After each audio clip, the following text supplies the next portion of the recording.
Hi everybody, this is Ashley with Marshflower Studio. In this video I'm going to be kind of doing a little bit of a beginner demonstration. I've had a few people express to me that they really love the projects that I'm doing and they really want to make them, but they've never crocheted before.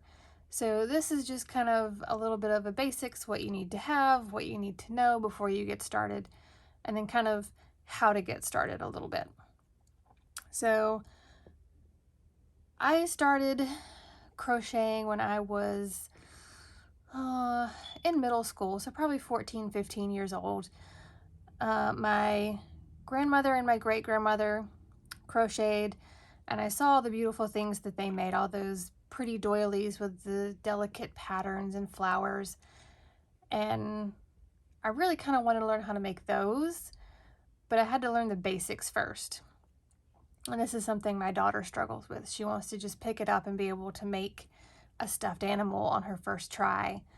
And it doesn't really work that way, as with most things, right? You need to learn the process, you need to practice, but it does get easier as you go.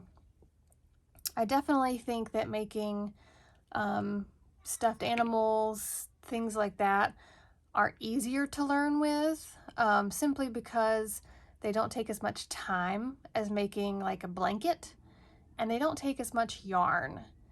So a lot of people kind of quit crochet after, the first skein of yarn is run out on their blanket, and they realize that this $5 skein of yarn is going to take, 20 of them to make a blanket as big as they want. And you start to add up the cost of those things. With the stuffed animals, most of them you can make with one skein, okay? And that's a lot easier on your brain, on your pocketbook. And then there's just a few things that you need to kind of help you get started as well. So you're going to need some yarn. If you're a new beginner, there is a yarn that is kind of like this. It's a little hard to see in the camera. Most yarns have multiple strands, okay? So you twist it the opposite direction, those strands come apart, right? With this kind, it's more of like a woven knit fabric over this kind of like fiber core. But the biggest thing about this is that as you're working, you're not going to accidentally split those threads from the other kind of yarn and end up getting yourself confused or struggling to figure out what happened. So I highly recommend learning with this. It comes in lots of different colors, lots of different thicknesses. When I got this yarn, this is a Renat Maker Home Deck, and all the stores that are around me no longer carry this. But there are other brands out there that are making similar type yarns now. Some of them call it bungee yarn. So you can look for that. There are also some online stores that sell bungee yarn, and that's kind of what this is. And it's going to be a lot easier to learn with versus your traditional yarn. And you can obviously get to those once you kind of get the hang of it. But this is definitely going to be a lot easier and less frustrating for you to learn with. So the other thing you need to know is there are different hook sizes. So I typically will use a 5mm hook. That's just something that I'm comfortable with most normal yarns, we'll say. Depending on how thick your yarn is, you can use other sizes up or down. The thinner yarns, you're going to use smaller hooks. The thicker yarns, you're going to use the bigger hooks. This is one of the 19mm hooks that I use for some of the really chunky yarn. I don't use this very much, just because using yarn that's this thick with a hook can kind of get aggravating. So I don't use it very often. I also even have one bigger than this, and I'm not sure where I have it stuck right now. But they make these things pretty big. Big enough to go with all the yarn that you could possibly need. One other thing to know when you're picking your yarn, on the back or somewhere on the label, it's going to have these pictures. So it's going to tell you which size it is. So if it's a bulky, this is a number 5, okay? And it'll tell you the knitting needles and the crochet hook size that they recommend to work with. So this one says 8 millimeter. So if you want to kind of get a corresponding hook with the yarn to start with, this is where you would want to start looking at the hook size. I typically use a little smaller hook than what they suggest, but it all depends on how tight you hold your yarn while you work, okay? I don't typically kind of consider this as a bulky yarn, however they do, okay? Some of the other yarns that I have, let's see, this one, turn it around here. This is just a red heart from Walmart yarn. You see it's got the same symbols back here. This one is a medium, number 4, and they say that a 5.5 millimeter hook will work with this one. So that'll kind of give you an idea of where to start with, kind of learning, kind of feeling out where you are with this process. Usually for a lot of projects you'll need some kind of yarn needle. I use these, they're darning needles, but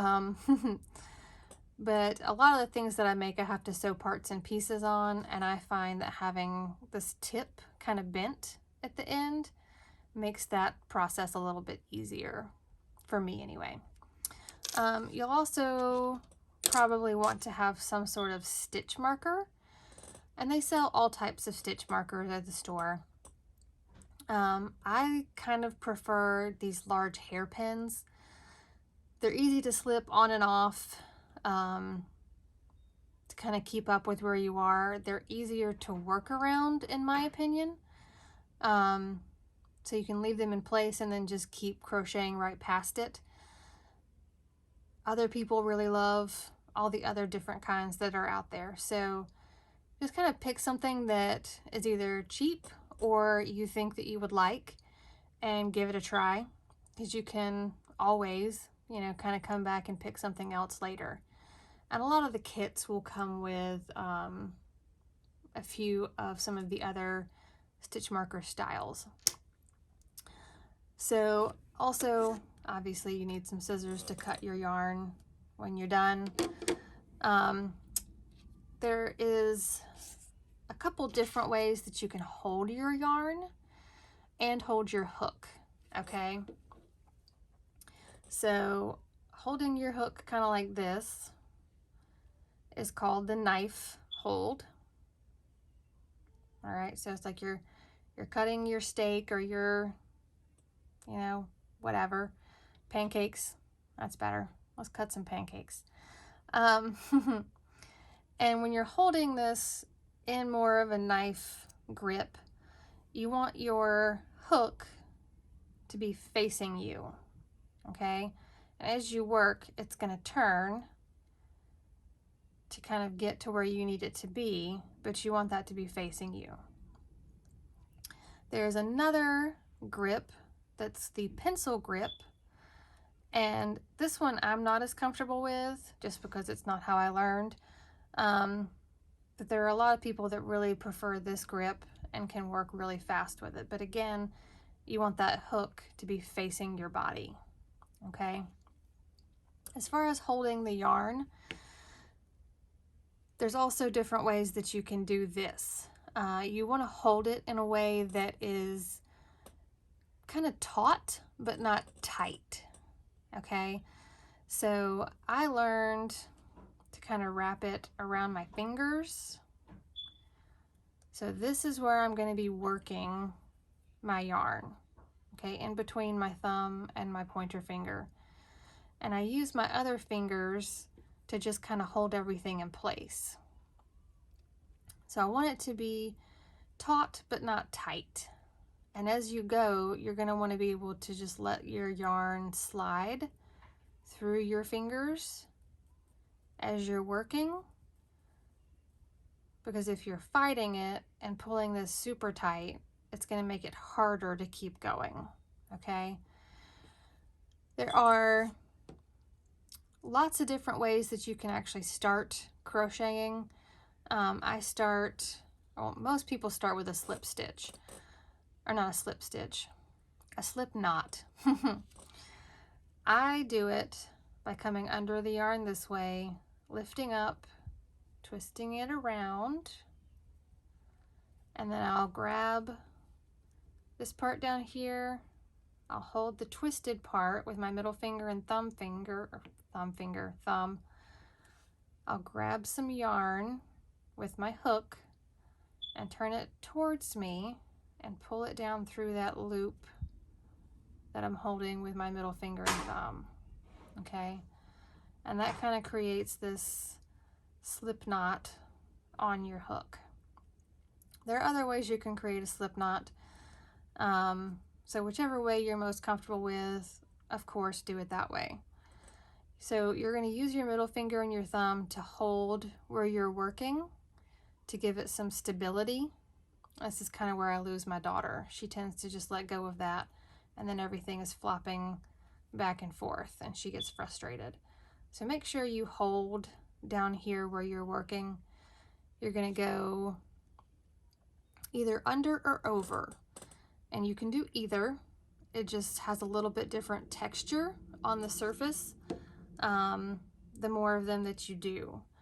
So you can go under your yarn and grab some so that it'll slide up into your hook and pull it down through that loop. Or you can go from the other side and pull it down through.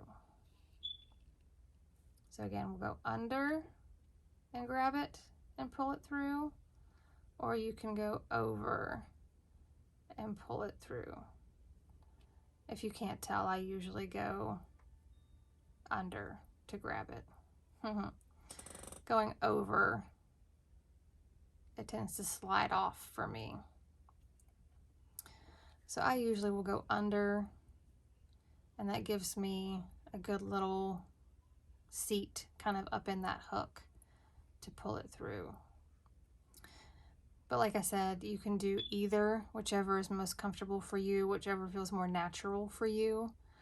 And the first thing you really kind of want to do is just continue working on this chain. Okay, so you're making a chain stitch here, and you're just grabbing some yarn and pulling it through the loop that's on your hook. Grabbing some yarn, pulling it through that loop. Grab some yarn, move your fingers up to where you're working, pull it through. As long as you can keep that area tight there, or not, well, you want to keep hold of it, right? You don't want it to just be sliding, completely off without you wanting it to do that. And that's the first kind of hurdle that you have to cross when you're learning to crochet. Holding your yarn, holding your hook, and getting comfortable just getting some yarn and pulling it through the loop, okay? So my biggest advice is just to practice that a ton and kind of get used for what's the most natural thing for you to do. And you can always take your hook out and then just pull it, and it'll come undone. And you can keep practicing. So if this helps, and I hope it does, hit the like button, subscribe, and I'll see you guys for the next video.